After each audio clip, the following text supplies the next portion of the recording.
Y ahora, a continuación, vamos a invitar en representación del Instituto Nuestra Señora del Rosario a la profesora Silvia Graciela Ruggeri y por el Instituto de Educación Superior número 9024 a la profesora Delia Trinidad Gelves, quienes van a introducir el panel de escritores.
Le vamos a pedir al público que está haciendo cola para que firme los autógrafos que suspenda un momento, así damos inicio a esta instancia.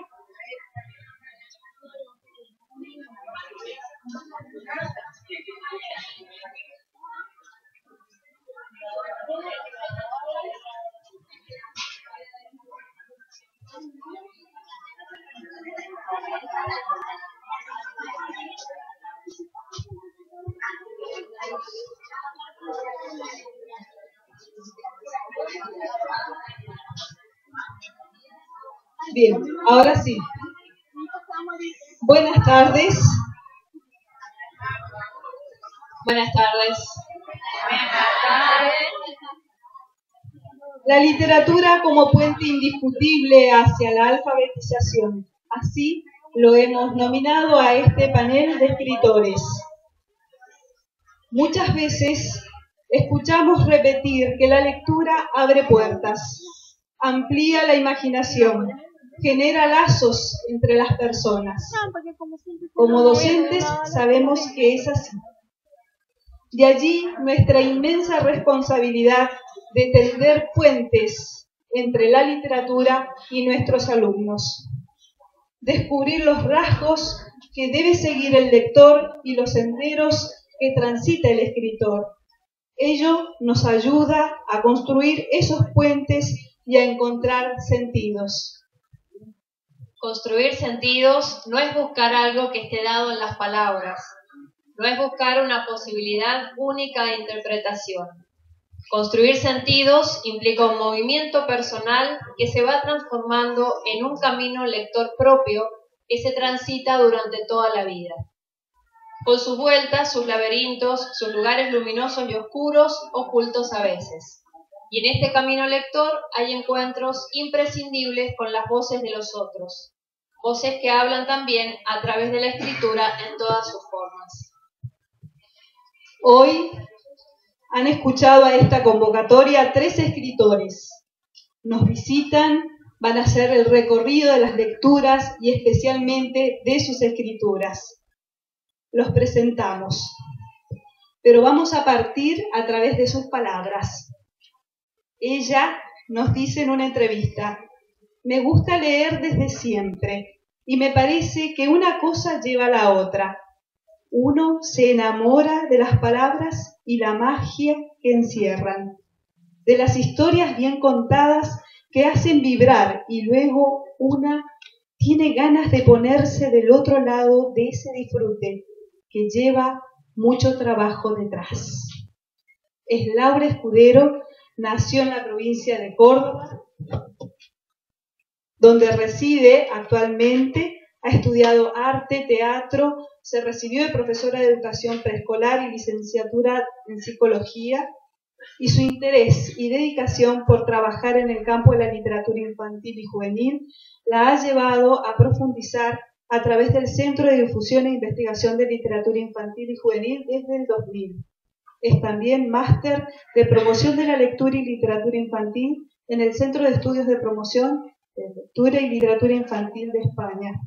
Y entre sus obras tenemos exquisitas novelas para niños, como El rostro de la serpiente, como Los cuentos con bufanda, que son unas series, la serie de la luna. A ella, que lo vamos a hacer así sintético y simple, le damos un caluroso aplauso para recibirla.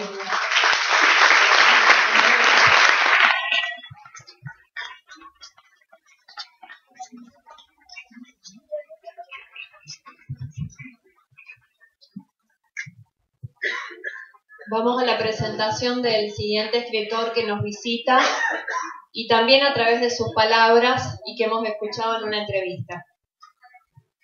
Desde muy chiquito me gustaba mucho contar historias a través del dibujo.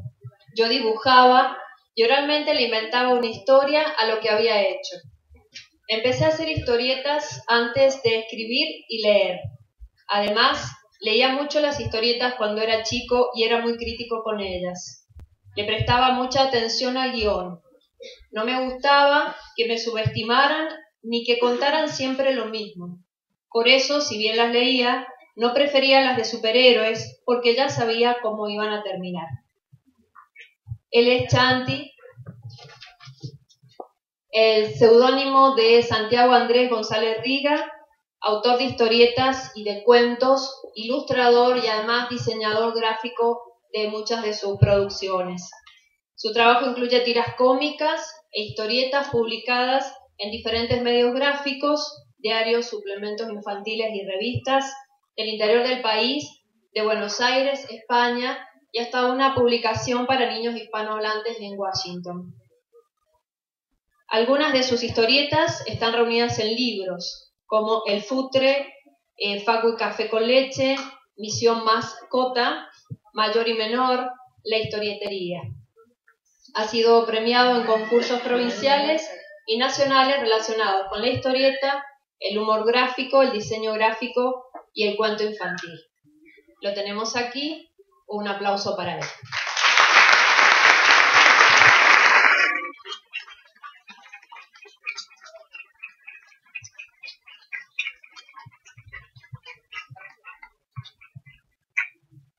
Siempre me gustaron los libros. No sabía para qué servían, pero me maravillaban las tapas y los títulos. Hasta que cierta vez abrí uno y ya no pude dejar de leer. Eso me inspiró a escribir. Él es Fabián Sevilla, escritor, periodista, director de teatro e historiador mendocino. Dicta talleres para todos los niveles, para personas con distintas profesiones, bibliotecarios, estudiantes, docentes, niños, adolescentes, y entre sus múltiples publicaciones de libros tenemos El detective Momia y el caso del tiranosaurio Rengo, Triana y el ogro de todos los colores, El vuelo de ave fénix, La maldición del laberinto, Vacaciones entre centauros, Guardiana del unicornio, etcétera, etcétera. Le damos la bienvenida a Fabián Sevilla.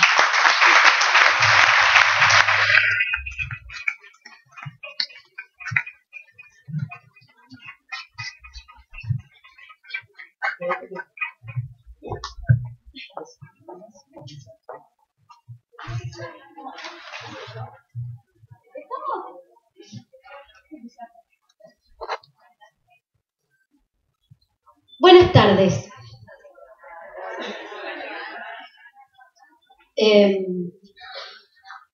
Yo voy a leer porque tengo una enorme confianza en la escritura para dar forma al pensamiento, así que les pido que me permitan leer. Un toque de distinción, o el espíritu oculto de las cosas. 1. Cada historia tiene una historia. Es como el juego de las muñecas rusas. Dentro de cada una hay otra. Como nosotros, cubiertos por infinitas pieles de relatos. Eso somos, todos. Y venimos, de piel en piel, renaciéndonos cada día, criaturas breves de ilusiones largas, enhebradas en infinitas versiones de nosotros mismos. Pero, ¿qué nos enhebra? ¿Qué nos hace ser exactamente quienes somos? ¿Qué nos diferencia de las miles, millones de personas que nos rodean? Podría decir el espíritu. Sería una respuesta arriesgada. Espíritu es una palabra muy cargada de significaciones, algunas alejadas de lo que nos interesa, porque buscamos algo que diga del rasgo que hace de cada ser humano alguien único y distinto. Pero con las palabras siempre es interesante el desafío de verlas con ojos nuevos, desandar un poco las pieles, quitar las capas de la costumbre, a ver a qué lugar nos llevan. Imaginen, en el diccionario de la RAE hay 11 acepciones para la palabra espíritu. Las 3 primeras hablan de ser inmaterial, de alma racional, de don sobrenatural. Se refieren a algo sobrenatural e inmaterial. Y vamos a dejar estos asuntos a los que se ocupan de lo divino, porque aquí a nosotros nos interesa lo humano. Y entonces nos asomamos a la 4ª acepción, que dice, de espíritu, ¿no? Principio generador, carácter íntimo, esencia o sustancia de algo. Esa nos acerca un poco a lo que estamos buscando. Principio generador, carácter íntimo. Y sigue mejor, verán, dice, vigor natural y virtud que aliente y fortifique el cuerpo para obrar. Ánimo, valor, aliento, brío, esfuerzo, vivacidad, ingenio. Este espíritu que proviene del cuerpo es el que me interesa. Y me recuerdo una historia que ya he contado. Hace tiempo, un antropólogo francés, Marcel Mauss, vivió en la Polinesia. Después escribió un libro, Ensayos sobre el don. Allí cuenta que los maoríes eligen algunos objetos especiales, los taonga. Pueden ser un caracol, una piedra, una danza. Cada cual elige algo personal. Y los taonga son especiales porque tienen un jau. El jau es la fuerza que hace diferente esos objetos de los demás. Significa algo de viento que insufla vida en las cosas o situaciones elegidas. Cosas con un toque de distinción, distintas a las otras. A eso me refiero cuando digo espíritu, a algo que proviene del cuerpo, un soplo de vida. Y miren luego qué interesante la última acepción del diccionario de la RAE. Espíritu significa signo ortográfico con que en la lengua griega se indica aspiración o falta de ella. Los griegos, que se dieron cuenta de casi todo, notaron que algo de viento que insufla vida se traspasa a las palabras. Algo material, que proviene de un cuerpo vivo y deja una marca en algo. A veces intangible a la vista, pero evidente a la experiencia. Entonces recuerden que cuando digo espíritu, no estoy hablando de los dioses, estoy hablando de las criaturas del mundo. El espíritu al que me refiero sería un aliento movido por algo, un deseo, lo que hace la diferencia, lo que empuja las elecciones de cada instante, el motivo para cada uno. Algo indefinible, oculto, que pulsa por debajo de lo que se ve, pero emerge como alegría cada vez que se le da lugar. Animismo puro estoy proponiendo, como el de los llamados pueblos primitivos. Esa palabra, espíritu, que es casi sinónimo particular de vida. La vida para cada uno. ¿Saben? Algunas teorías proponen que todos estamos hechos de relatos, que somos un tejido de discursos y conviven en nosotros todas las lógicas. Pulsa por debajo de la trama de la razón el animismo, el pensamiento mágico. Podemos sostener explicaciones razonables y también mágicas para las cosas, Si no fuera así, no existiría la literatura. El lugar que tiene ese animismo en la vida de las personas es tal vez muchísimo mayor del que imaginamos. Es lo que nos lleva a detenernos sin razón en unas situaciones y no en otras. Es lo que hace de cada lectura una distinta. Vuelvo. Una niña pequeña juega en el patio de su casa. Repite unas palabras que ordenan su juego. Son palabras para ella misma. Es el sonido de su voz diciendo las palabras lo que sostiene el juego. Pero sin eso no habría juego. Entonces esas palabras forman parte del juego, le dan configuración única, le aportan existencia. Toda situación de construcción de un relato está acompañada de la búsqueda de una forma, un movimiento en el mundo que hace de eso algo con brío, ánimo, esfuerzo, con espíritu. 2. En el mundo hay muchísimos objetos.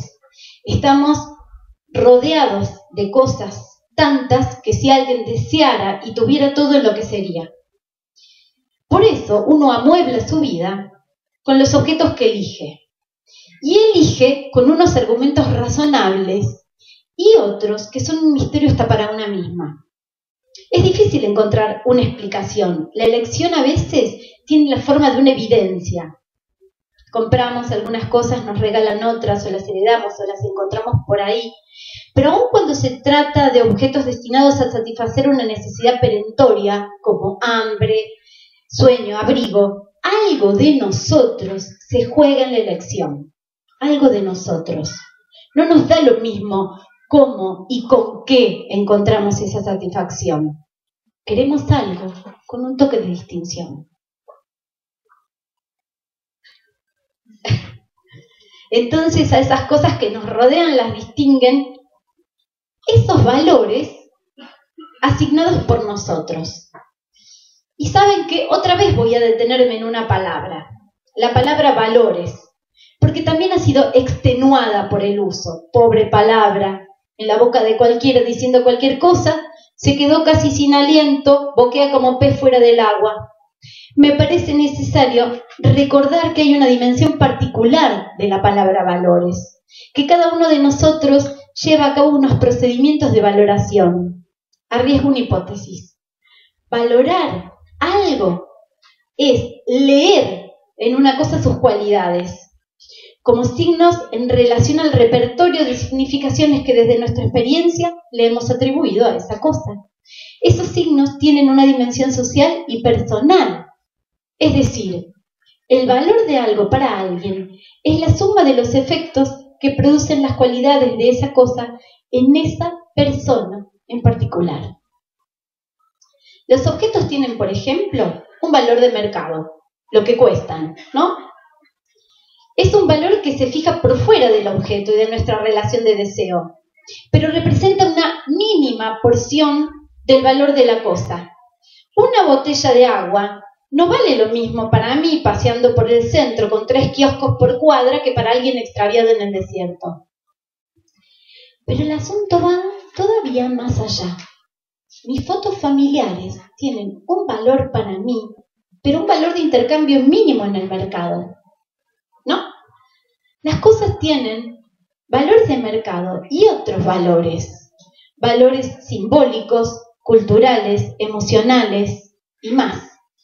Y todos esos valores se entrelazan y constituyen el objeto como un posible reservorio del espíritu de alguien. ¿Sí? Volví al espíritu. Vuelvo a la niña.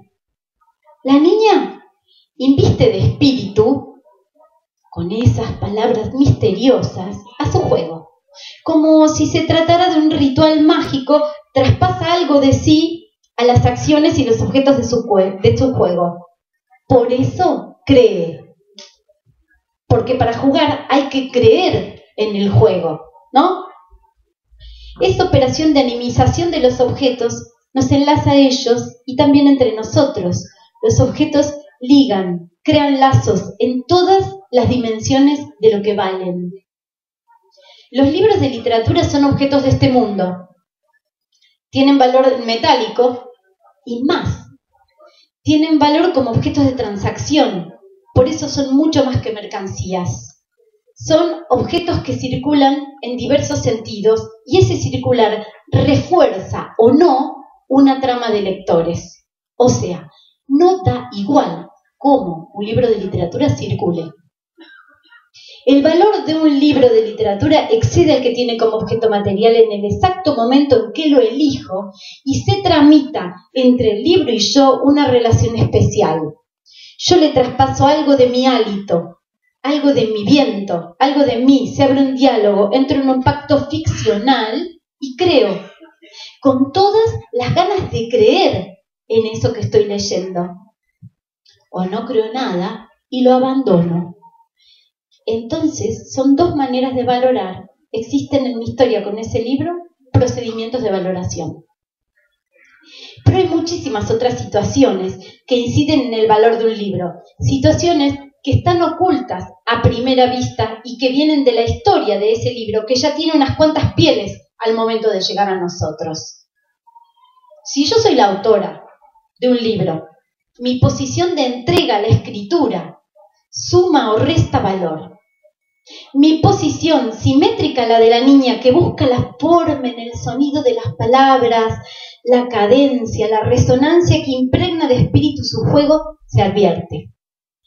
Hay o no ese misterio que se traspasa luego un lector y en la hondura y dimensión en que yo como autora lo he jugado. Otras circunstancias también influyen en el valor de un libro una vez que ha salido al mundo. Algunas pasan por mis elecciones, otras las deciden otros. ¿Qué cuerpo tendrá mi libro? ¿Qué diseño? ¿Cómo se relaciona lo que dice la forma del objeto con la forma del texto? Y a mayor distancia, pero no menos impacto, ¿cómo aparece mi libro en un catálogo? ¿Cómo se ha pronunciado la crítica, si lo ha hecho? ¿Si recibe premios? Etcétera. Yo también incide una valoración de mis actos sobre mi libro. Por ejemplo, ¿qué hago o digo yo sobre mi libro? Mi postura como autora, mis pronunciamientos sobre mi obra, mis consentimientos, mis resistencias. Todos mis actos en torno al libro suman o restan valor al espíritu que le imprimo. Porque, claro está, todos somos distintos y no todos queremos lo mismo de las cosas. El espíritu, el hálito. Si yo soy autora de literatura para chicos y me pronuncio acerca de la necesidad de valorar la literatura para chicos como un arte que no es menor y sostengo que no hay que subestimar a los chicos, pero mi prosa huele a infantilizada, a posición de vasallaje a la demanda del mercado, le resto valor a ese objeto, le resto credibilidad, valor simbólico, valor sensible, valor cultural, lo aplano. Y todo eso es efecto de mi propia posición frente al texto. El valor que me he restado corriéndome de mi impronta, de mi impulso vital, de mi propio juego, para someterme a las demandas del mercado o lo que yo imagino que busca el mercado. Así es como resulta que en el libro digo cosas que no creo en el fondo, y las digo porque son políticamente correctas, porque convienen mi investidura, y lo lamentable es que traspaso esa falta de creencia al objeto. No estoy jugando, hago como que juego, que no es igual. 3. Cuando un mediador elige un libro, cuando un mediador, todos ustedes son o van a ser mediadores, yo soy mediadora, nosotros tres somos mediadores de lectura. Cuando un mediador elige un libro, que ya viene con ciertos atributos, alientos, bríos, esfuerzos, comienza a escribirse una historia nueva de vital importancia. Sí, nos interesa acompañar el proceso por el que los lectores se van construyendo a sí mismos. También se huele la relación que tiene el mediador con ese libro y con la literatura en general. Se advierte la fruición con que se entrega al juego de leer con otros. Su manera de acercarse al libro le suma o le resta valor. Sus posibilidades de ponerlo a dialogar con otros textos, de encender esa letra, de meter el cuerpo a la lectura. Si el mediador lee con distancia, con una concepción de niñez subvalorada, con reparos, le resta valor. Si lee para enseñar lo que él quiere, le resta valor. Porque todo mediador lector sabe que el espíritu es asunto de cada uno, que el hálito vital de cada ser humano es propio, que nadie puede obligar al valor íntimo de espíritu a otro, que cada cual deberá tener espacio para su juego, o sea, para su lectura, para insuflar vida al texto, según sus posibilidades. Lo que se media es al objeto, no a la obligación a una relación particular con ese objeto, que será inevitablemente distinta para cada persona. Los valores no están en un texto per se. Los valores están en los lectores y surgen de la lectura, que es de cada uno y de cada otro. Si alguien quiere imponer su valoración absoluta sobre un libro, anula la posibilidad de que el niño lector encuentre espacio para contagiar su espíritu al libro. Será una experiencia ajena, superficial, pasajera, con moraleja hecha de palabras sin espíritu. Palabras que se lleve el viento. Gracias, viento. 4. Un toque de distinción. Un toque de distinción es una película encantadora. Un clásico, ¿la vieron? Es la historia de una mujer que conoce a un hombre, comparten un taxi y comienzan a frecuentarse. El hombre la seduce con más o menos encanto. La mujer advierte la seducción del hombre y seduce también. Después de algunos encuentros, el hombre invita a la mujer a una situación de intimidad, en un ambiente poco cuidado y sin ninguna distinción. La mujer le dice que es muy interesante su propuesta, que le encantaría, pero que las condiciones para dar lugar al deseo son otras. Y propone. No da lo mismo cómo la seduzca. Importa qué hace con eso, cómo lo hace. Lo que resta o no valor a los encuentros, que después de todo, como con los libros, también son historias de amor. Y en las historias de amor nos jugamos, tanto que a veces salimos malheridos, y tiene que haber el riesgo de salir malherido, pero nos jugamos igual.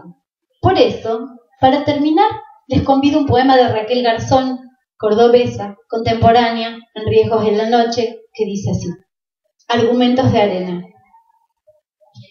No deberíamos amar nada que pase, nada que nos mate un poco cuando sus signos mueran. Es decir, nada que ría, nada que tiemble o se conmueva, nada que florezca para luego marchitarse de buenas a primeras. Nada vivo, si apuramos conclusiones. Duele tanto ver cómo lo que amamos se deshace en nuestras manos vencido por el tiempo. Es más, no deberíamos amar si lo pensamos. Pero no lo pensemos. Hoy no, al menos.